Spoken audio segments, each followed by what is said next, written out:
This is our second week in our sermon series entitled Living the Story You Want to Tell. Living the Story You Want to Tell.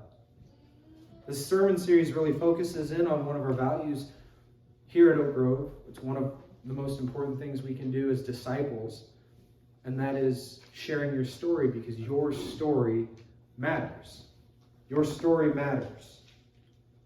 Your past, your present, the choices you've made, the people that have poured into your life, all of it that's led you to this specific moment matters. Because God is working in your life. He's writing a beautiful story. And as a disciple of Christ, it's your job to share that story. And that's not just me blowing smoke, right? Read the gospel. Christ modeled that life for us. Christ modeled a life that shares a story of what God has done, of what God is doing, and where God is leading us. Our focus scripture today, as we are in our second week, last week was start, right? Last week was start, how to start your story. And we talked about that your story, it starts in those moments where the cameras aren't out, no one's writing anything down, no one's poised waiting to share it on Facebook. Your story starts in those moments that are dark, maybe you'd like to forget, those moments where no one's looking. That's where the foundation of your story is laid. And we see in Hebrews 12, verses 1 through 1 and 2, the power of continuing your story. Therefore, since we are surrounded by such a huge crowd of witnesses to the life of faith, let us strip off every weight that slows us down, especially the sin that so easily trips us up. Let us run with endurance the race God has set before us. We do this by keeping our eyes on Jesus, the champion who initiates and perfects our faith. Because of the joy awaiting him, he endured the cross, disregarding its shame. And now he is seated in the place of honor beside God's throne. It's time to start your story. To start. To build on that foundation that's been laid in those quiet moments. So what's a better way to start your story than to stop? Cindy, you talked about this last week. Everything just stopped. I was like, man, Cindy might have known the sermon before the sermon was coming. To stop. So raise your hand if you can remember the last time someone looked at you and said, stop. Ooh, that's more than the last service I was at. I hear it every day. Yeah, I can remember mine. It was the other night. I was laying on the floor playing with Lincoln, and Kirsty was sitting in the chair. She had her feet propped up, and in that moment I decided this is the perfect opportunity to teach Lincoln that his mom's feet are ticklish. So I kind of started to rotate just a little bit, and I don't even think I'd gotten a finger out. Somehow she'd seen it. Kyle, stop it! Lincoln's 14 months old, and in 14 months, she has mastered the mom voice. Like that voice that when you hear it, like it comes out and everything freezes, the world comes crashing to a stop. It's just like, whoop. Because you know something's coming next. You're at a decision moment, right? When a mom says stop, that mom voice of stop, it freezes everything. And you ask yourself, okay, who said that? Well, what's going on? Where am I? How did I get here? When can I move on? Which way do I move on? There's pretty common questions to ask when you stop, right? Outside of that situation when mom stopped, right? If anything in your life comes to a stop, you end up asking those questions. Who said to stop? Why do I have to stop? What am I doing that I need to stop? Where am I when I stop? And is it okay to keep moving on? When do I go on? When we grow up, as we continue to grow and mature, we can take on more and more responsibilities, right? Oh, I can do that. I'm going to do that. I would like to do that. Oh, I have to do that. All of these things add into our life. One of Newton's laws of motion is that any object in motion stays in motion. And as our life continues on, our momentum builds. And it becomes harder and harder for us to stop.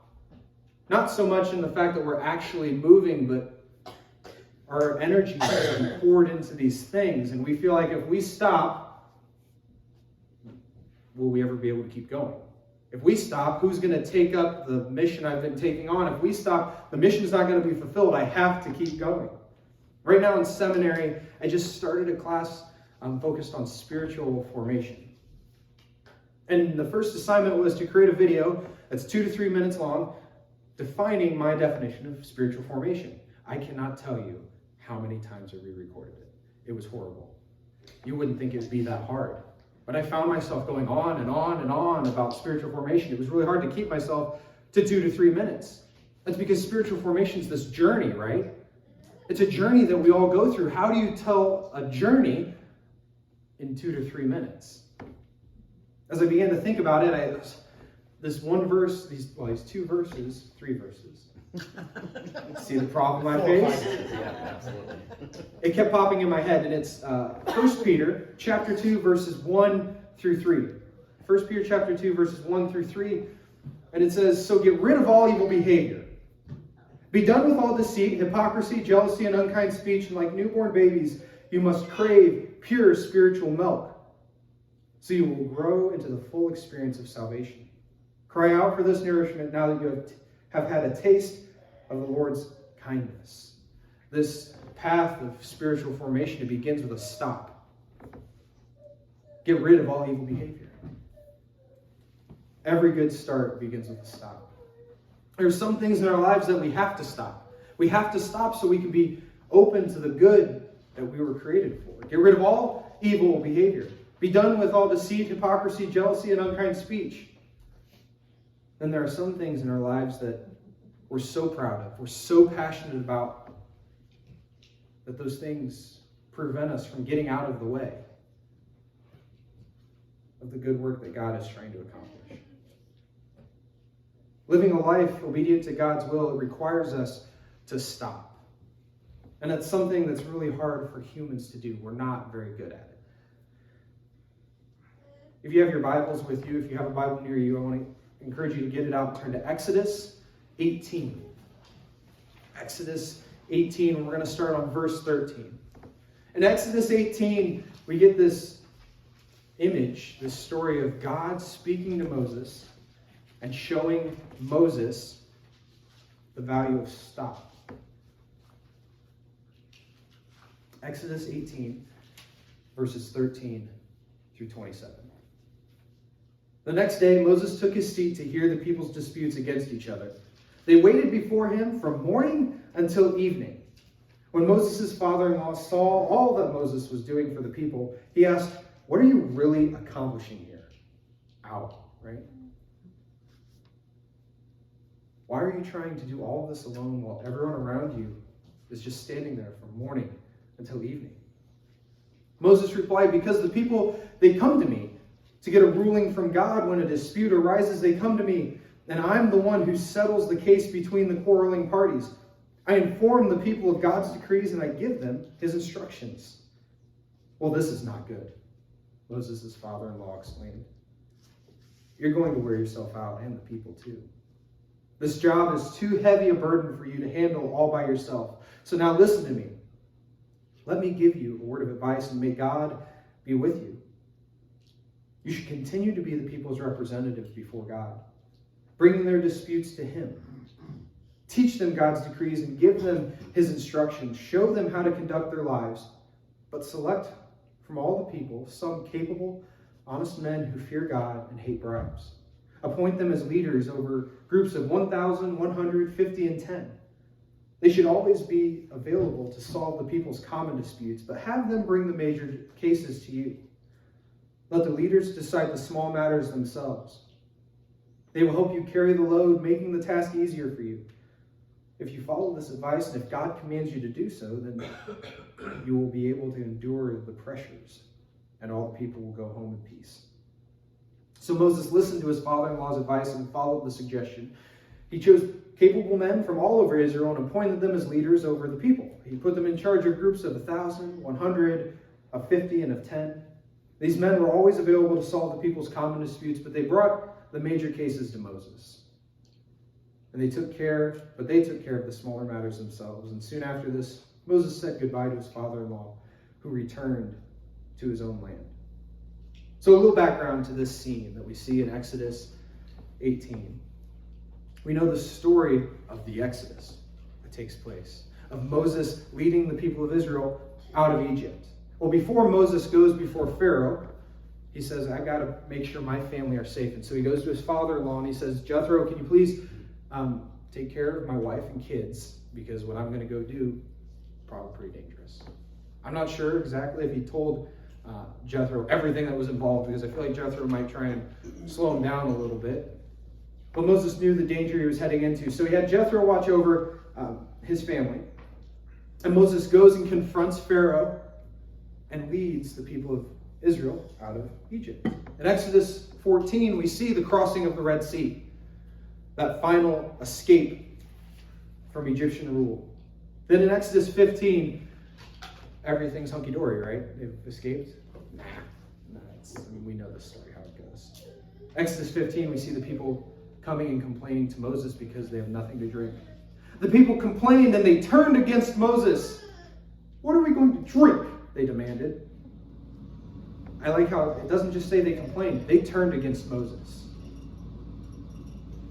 So Moses, led by God, guided the people to an oasis where there was plenty of water. So all's good, right? Exodus 16, we move on. But it's not all good.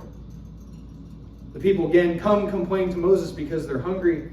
If only the Lord had killed us back in Egypt, they moaned. There we sat around with pots filled with meat, and we ate all the bread we wanted, and now you've brought us into the wilderness to starve to death. That's the voice I hear them in, because, come on. We have it written down. Egypt was not that great. Either what they're going through, it's got to be bad, but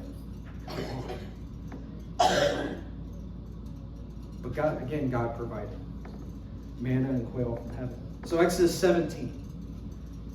Again, the people are worrying. They're falling apart and they're complaining to Moses. So once again, the people complain to Moses, give us water to drink. They demanded. Quiet. Moses replied, finally, right?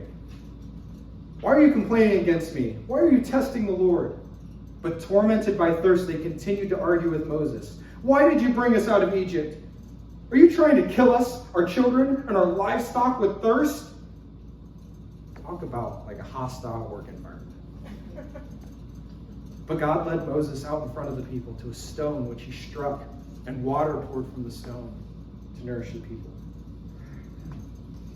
That length of time, what we see between Exodus 14, the crossing of the Red Sea, to what we read today in Exodus 18, most scholars put that as about being 3 to 4 months. That is a long 3 to 4 months. Give us water to drink. Why'd you lead us out here? You just want us to die. I wish we were back in Egypt. 3 to 4 months of hearing the people complain, turn against Moses, spit at him. That helps us see a little bit of Moses at this point, when Jethro finally catches up. The next day, Moses took his seat to hear the people's disputes against each other. And they waited before him from morning until evening. And you just see Moses. There's no alarm clocks, right? But you have this natural rhythm of your body, and you probably woke up in bed, and you probably spent about 15 minutes just staring, not moving, trying to find the will to get out of bed. I think of it kind of like those mornings where you got snow the night before, but there was no 2-hour delay. School's still happening. Throws his legs out of bed, slumps over, fights to get his clothes on because his body doesn't even want to go. Then he has to walk over to the door. And then this is the moment. Because he knows what's waiting on the other side. The switch flips. Flows open the door and walks out smiling. Takes a seat to continue on with his day. Because this is the mission that God has given him. You will lead my people. I've got to keep going. Jethro catches up. Jethro's heard about what's happened, right? That's why he's come. He wouldn't have come if he didn't know what had taken place. So he's expecting, like Moses, this great leader of the Israelites. Moses, this leader of men, who has led this revolution, who has freed these people. And he wakes up that next morning with Moses to see Moses kind of slouched in a chair for 12 hours, people complaining and whining and bringing disputes. And every now and then there's probably something good that Moses really could help with. But I would imagine most of it's probably not worth it. And so here we have Jethro. What are you really accomplishing here? Why are you trying to do all of this alone while everyone just stands around you? This isn't good. You're going to wear yourself out, and you're going to wear the people out too. This is too heavy a burden for you to handle. Moses, you got to stop. Moses had gotten so self-absorbed in the tasks that were before him, the mission that he saw in front of him. Moses took on more and more responsibilities. I can do that. Well, I have to do this. If I don't do this, who will? This is the mission that I have to lead. If I don't keep going, it's all going to fall flat. When a dispute arises, they come to me. I'm the one who settles the case between quarreling parties. I inform the people of God's decrees, and I give them his instructions. Moses, you got to stop. What are you really accomplishing here? This is not good. The mom voice that breaks through the chaos. Jethro had that moment of freeze that allowed the reality to show itself. Moses finally looked around. Who said that? Why did they say? Why do I have to stop? I got to keep going. What am I doing here? Where am I? If I stop, when can I move again? But every good start begins with a stop. The original sin of man, that hubris that we have in ourselves, well, I know where to go. I know what's right.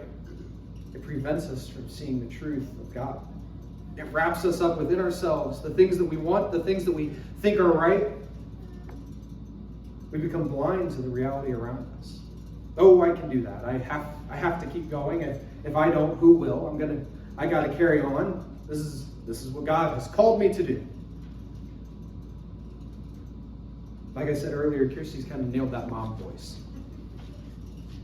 She'll see Lincoln walking around now. He's got a bunch of small toys out, and he likes to carry them around. I don't know if he thinks if he's not holding them, they disappear, but he'll collect them as he walks around. It doesn't matter if we put them away. He pulls them out, carries them, and as he comes and he keeps gathering until there's so many toys in his hand, he can't hold them all. So they fall behind him, right? It's almost like this weird train, snake game, and he keeps chasing himself. And eventually the room is just filled with toys. He can't see where he's going because he's only looking at what's in his hand, and it's this minefield of danger. We've had quite a few blood moments in our house so far. And it comes to a point where Kirsty has to go, Lincoln, stop! And he snaps out of it. He can see, he looks around for the first time at where he's at. I don't even think he realizes he was in our house anymore. You can see in this moment he's kind of shaken back into this reality. Well, who said that? For Lincoln, it's easy. He knows mom said it. But why did mom say it? When a mom says stop, it's to protect the child. If you're in danger, then you have to ask that next question, why? Why do I have to stop? What am I doing? That's putting me in this danger. Especially with Lincoln right now, he's most often doing something he knows he shouldn't. How did I get here for Lincoln again? He knows how he got there. It doesn't matter if he's carrying the toys. Right now, it's mostly when we're getting ready to go. We've got his shoes on, a jacket on. We hand him his hat, and we're getting ready to head out the door, and we're hoping he'll follow.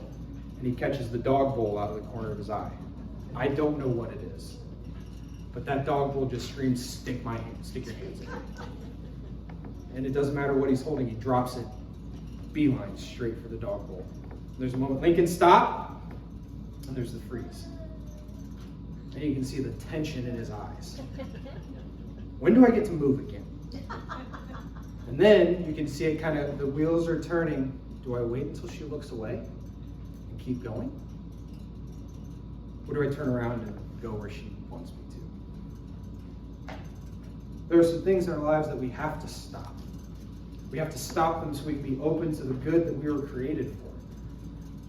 Because if you don't stop, then you will never be able to start. So rid yourself of all evil behavior. Be done with deceit, hypocrisy, jealousy, and all unkind speech. And like newborn babies, you must crave pure spiritual milk so you'll grow into a full experience of salvation. Cry out for this nourishment now that you have had a taste of the Lord's kindness.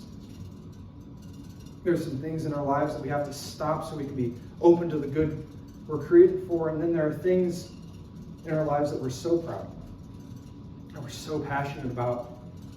Those things prevent us from getting out of the way of what God is trying to do. We have to stop.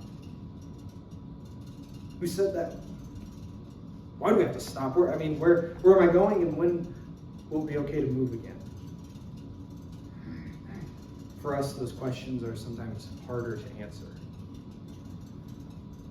Moses heard the voice of his father, and while breaking through the silence, Moses, you got to stop. What are you really accomplishing here? This is not good.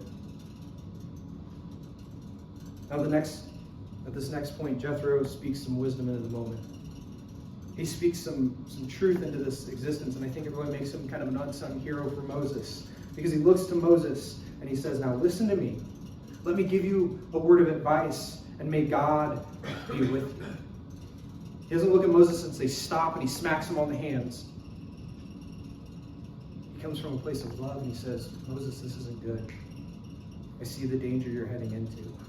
And I know God has sent you to do this, but just hear me out. Jethro saw a broken and hurting Moses, carrying a burden that he was never meant to carry. Moses had gotten so deep into what he thought he should be doing that he had forgotten what it was that God had sent him to do. When we become so caught up in our mission, doing what we think is right, we become blind to the reality around us, and we run headfirst into a dangerous situation. With the goal of serving God, we actually end up becoming a barrier to what he's trying to do. And in our misguided desire to pour out love, we prevent ourselves from ever being filled by his. This is not good. You're going to wear yourself out, and you're going to hurt the people around you. That mom voice of stop. We freeze in that moment. And a mom says it because she loves her child.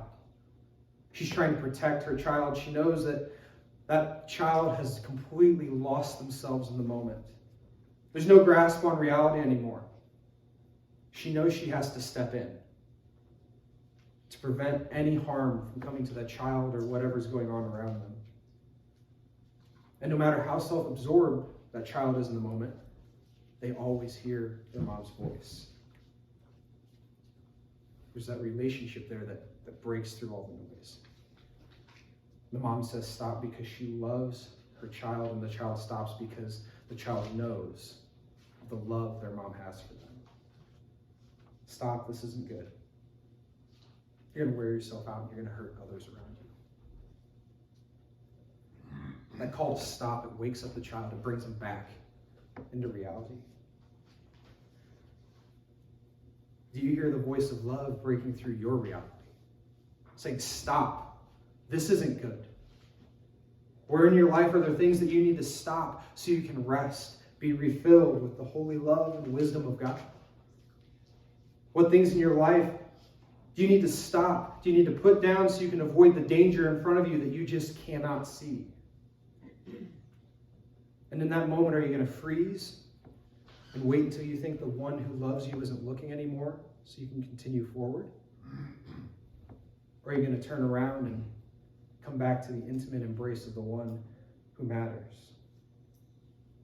Hebrews chapter 12, verses 1 and 2.